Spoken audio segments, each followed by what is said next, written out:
සුබ දවසක් වේවා ඔයාලා හැම දිනෙකටම නොදත්තතු අපේ YouTube නාලිකාවට ඔයාලා හැම කෙනෙක්ම සාදරයෙන් පිළිගන්නවා. අද අපි මේ වීඩියෝ එකෙන් කතා කරන්නේ වීඩියෝ එඩිටර් කෙනෙක් වෙන ඔයාලට වැදගත් software එකක් ගැන. ඉතින් මේ Premiere Pro ඔයාගේ laptop එකට, ඔයාගේ PC එකට කොහොමද download කරගන්නේ කියලා තමයි අද අපි කතා කරන්නේ. ඒ වගේම මේ වීඩියෝ එක මුලින් ඉඳන් අග වෙනකන් skip නොකර බලන්න කොහොමද ඔයාගේ PC එකට, laptop එකට මේ Premiere Pro download කරගන්න කියලා ඔයාලා දැනගන්න. ඉතින් ඒ වගේම ඔයාලා තාම අපේ YouTube නාලිකාව subscribe කරලා නැත්නම් දැන්ම subscribe කරන්න. ඒ වගේම මේ වගේ වීඩියෝස් දාපු ගමන් ඔයාගේ ළඟටම notification එක ගෙනගන්න bell icon එක click කරන්න. ඒ වගේම තවත් යාළුවන්ට බලන්න මේක share කරන්න. ඒ වගේම comment section එකේ ඔයාලගේ අදහස් අනිවාර්යෙන් comment කරන්න.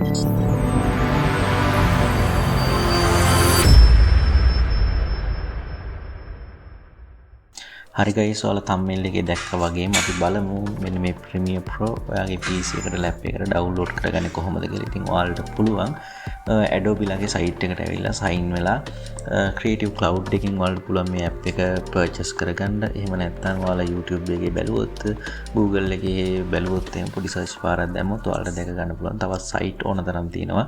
මෙන්න මේ Premiere Pro purchase කරගන්න පුළුවන්. ඉතින් ඒ නිසා ඔයාලා කැමති විදිහකට මේක purchase කරගෙන download කරගෙන අපි බලමු Premiere Pro download කරගන්නකොට ඔයාගේ PC එක laptop එකට අවශ්‍ය වෙන requirement මොනවද කියලා අපි බලමු. ඉතින් site එකට ගියාට පස්සේ අපිට පෙන්නනවා අඩුම වශයෙන් ඔයාලගේ තියෙන්න ඕනේ operating system එක Microsoft Windows 10 වත් තියෙන්න ඕනේ.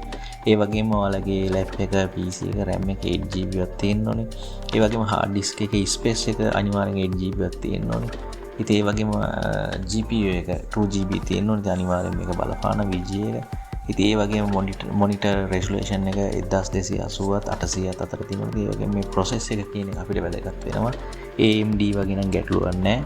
ඉතින් නැත්තම් Intel වල 6th gen අනිවාර්යෙන් තියෙන්න ඕනේ. ඉතින් මේ වගේ requirement තමයි මේ Premiere Pro run කරගන්නකොට තියෙන්නේ. ඉතින් මේ 2019 නිසා මේ වගේ requirement තිබ්බට අපිට 2024 version එක එනකොට මීට වඩා requirement අපිට අවශ්‍ය වෙනවා. ඉතින් ඒ නිසා අඩුම 32වත් RAM එක ඔයාලගේ machine එකේ run වෙන්න ඕනේ. ඉතින් එහෙම වුණොත් තමයි 2024 අපිට run කරගන්න පුළුවන් වෙන්නේ. ඉතින් අපි බලමු කොහොමද install process එක හරියටම අපි සිද්ධ කරගන්නේ කියලා. ඔයාලා අනිවාර්යෙන්ම ගිහින් ඔයාලගේ PC එකේ laptop එකේ තියෙන මෙන්න මේ icon එකේදී මේ connection එක අයින් කරගන්න ඕනේ. ඔයාලා පාවිච්චි කරන්න ඕන. ඉතින් connection එක off කරලා ඊට පස්සේ අපි අනිවාර්යෙන්ම අපේ PC එකට අදාළව තියෙන Windows Defender එක අනිවාර්යෙන් අපි ගිහින් ඒක off කරගන්න ඕනේ. ඉතින් Windows Defender එකට ආවට පස්සේ ඔයාලට පේනවා මෙන්න මේ වගේ interface එකක් තමයි තියෙන්නේ. එතනදී අපි ගිහින් මෙන්න මේ පහළට scroll කරාට පස්සේ මෙතනදී පේනවා manage settings. ඉතින් manage settings කියන්නේ real time protection කියන එක ඒ ඔක්කොම ටික අපි off කරලා දාන්න ඕනේ පොඩි වෙලාවකට. ඉතින් මේ සියල්ල off කරාට පස්සේ තමයි අපි අපේ process එක ආරම්භ කරන්න ඕනේ. ඉතින් ඊට පස්සේ තමයි අපි බලන්න ඕනේ අපි කොහොමද software එක install කරගන්නේ කියලා. ඉතින් අපේ file එක RR file එක extract වුණාට පස්සේ අපිට මෙන්න මේ වගේ file එක පෙන්නනවා. ඉතින් එතනදී අපි ගියාට පස්සේ Adobe එකට මේක setup file එක මේ විදිහට අපිට දකින්න පුළුවන්. ඉතින් මේ setup file එක click කරාට පස්සේ ඔයාලට ඔන්න download process එක ආරම්භ වෙනවා. ඉතින් ඔයාලට බලන්න පුළුවන් මේ විදිහට run දුන්නාට පස්සේ ඔන්න Adobe Premiere Pro install වෙන්න පටන් ගන්නවා.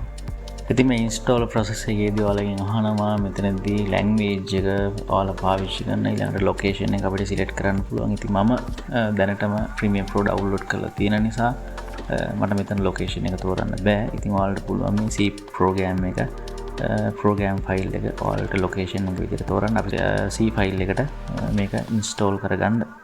ඉතින් එහෙම install කරාට පස්සේ ඔයාලට දැන් තියෙන ප්‍රශ්නේ තමයි මේ software එක කොහෙද තියෙන්නේ කියලා. ඉතින් ඔයාලට පුළුවන් මේ start එකට ඇවිල්ලා මෙතන buy එකේ search කරන්න Premiere Pro කියලා. ඉතින් මෙහෙම search කරාට පස්සේ ඔයාලට පේන්නනවා ඔයාලගේ Premiere Pro app එක.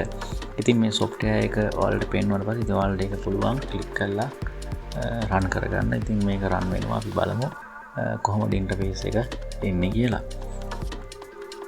ඉතින් ඔයාලට මෙන්න මේ වගේ interface එකක් තමයි මුලින්ම දකින්න හම්බ වෙන්නේ. ඉතින් අපි new project select කරාට පස්සේ අපිට මෙන්න මේ විදිහට පොඩි dialog box එකක් එනවා. ඉතින් අපි okay කරලා යමු. ඉතින් ඊට පස්සේ ඔයාලට පුළුවන් Premiere Pro වල interface එක මෙන්න මේ විදිහට දකින්න. ඉතින් video edit කරන ගොඩාක් කට්ටිය use කරන්නේ Premiere Pro.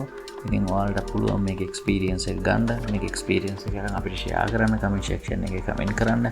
ඉතින් අපි මේ ප්‍රීමියර් ප්‍රෝ වල මේ උඩ මෙනු බාර් එකේ තියෙන එක එක කැටගරිස් ගැන අපි වෙන වෙනම ඔයාලත් එක්ක කතා කරන්න ඉදිරියේදී බලාපොරොත්තු වෙනවා. ඉතින් ඔයාලා තවම අපේ channel එක subscribe කරේ නැත්නම් subscribe කරන්න. ඒ වගේම තවත් යාළුවන්ට මේ වගේ වීඩියෝස් බලන්න ෂෙයා කරන්න. ඒ වගේම කමෙන්ට් සෙක්ෂන් එකේ අනිවාර්යෙන් කමෙන්ට් කරන්න.